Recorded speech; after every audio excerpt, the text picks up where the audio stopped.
PBLD has done an amazing job. I've said earlier that this was a critical moment, not only in our country but our area here. This has been a place where violence has thrived. We have cartels, we have warlords here, but PBLD has made even my participants to open up. You could see they were opening up on matters. They know who are perpetrating violence, perpetrating conflicts. One of the things I've noticed is people understanding what leadership is. Nimebadilika. Wakati mwingine mimi kama kiongozi nilikuwa nikibulldoze mambo ama nikifanya mambo kwa nguvu, lakini sasa tangu muanze kutufunza nimekuwa kiongozi ambaye nasikiliza wenye nawaongoza. Imenisaidia sana sababu nimeona ya kwamba hata mimi ninapaswa kusikiza bibi yangu akiongea. Ninapaswa kumsikia hata naye awe na nafasi ya kuchangia katika maisha ya familia yao. How to wrestle teams, children are going to school. How do we come up with those innovations? Midriff have come in a way that I know how to give the learners what they deserve as an individual.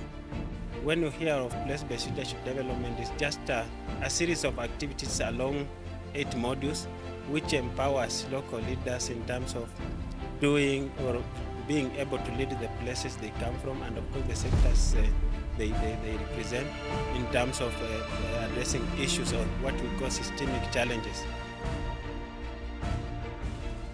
Jambo ambalo limeniguza kabisa ambalo nimelichukua takeaway ni la kwamba one amepata modes ama models za kusolve disputes.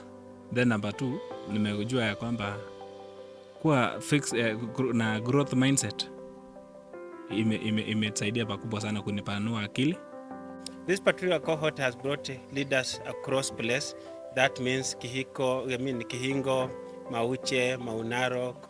We have people from Naiswet that comprises this particular region of this particular part of this region, and they have been able to implement a series of activities, including holding peace dialogues, reaching to government officials in terms of addressing systemic challenges that touches on security in Nakuru and particularly in Njoro sub-county.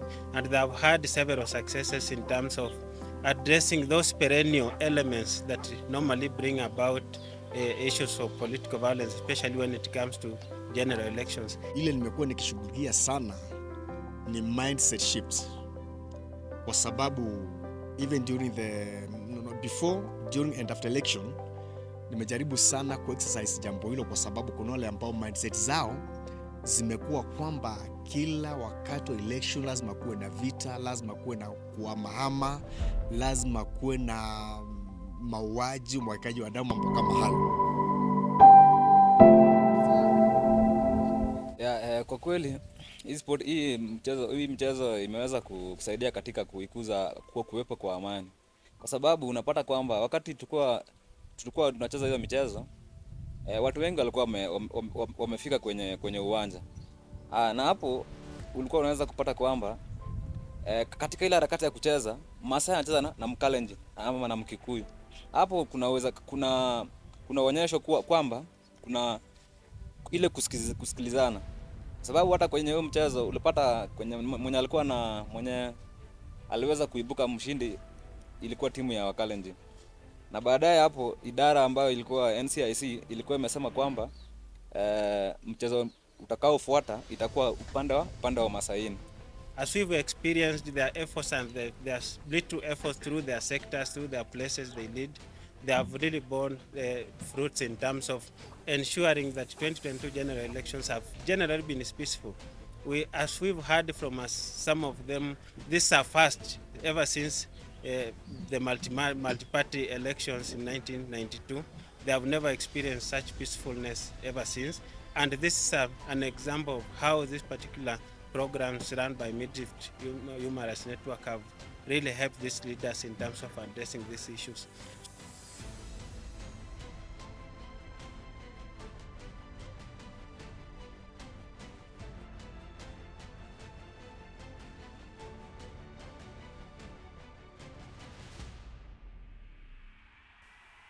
Tunashukuru shirika moja ambao naitwa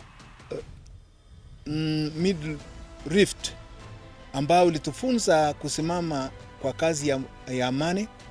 Alitufunza vile tuna handle amani kwa watu wetu, na tunashukuru sana kwa maana hata hao wenyewe walitokeza kuja kutusaidia kufunza vile tutaweza handle amani kwa watu wetu wa Kikuyu na Wakalenjin. The FDP PBLD journey has been very satisfying for me. One, because of my personal development as a leader and a facilitator. But most importantly has been what I've seen, the transformation of all these intersectoral leaders that we brought in Mauche for the PBLD leadership development. It has been satisfying because one, I've seen how they've come together to preach peace, and above all, I've seen how people who came into the program with different settings and coming out different.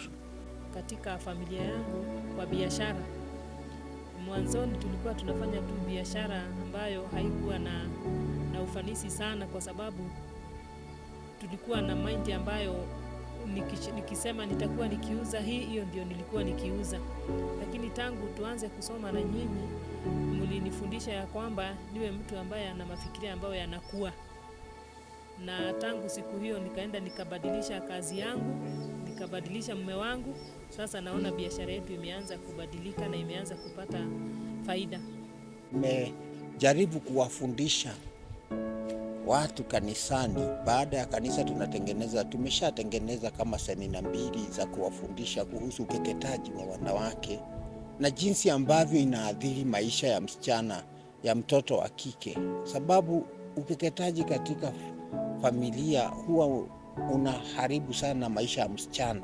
So moving forward, we are looking at these leaders, looking at the critical elements of development as envisioned by our constitution and the devolution part of it, in terms of holding these particular leaders to account, ensuring that the promises they made during the electioneering period, during the campaign period, are being realized.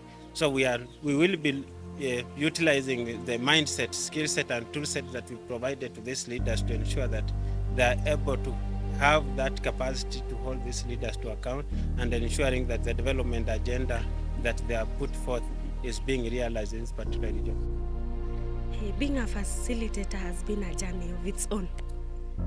When I was an FDP participant, I couldn't imagine being in front there, addressing people, trying to make people understand that I can solve problems. You transformed me, FDP transformed me into a leader. And now I can transform my participant into enablers or problem solvers.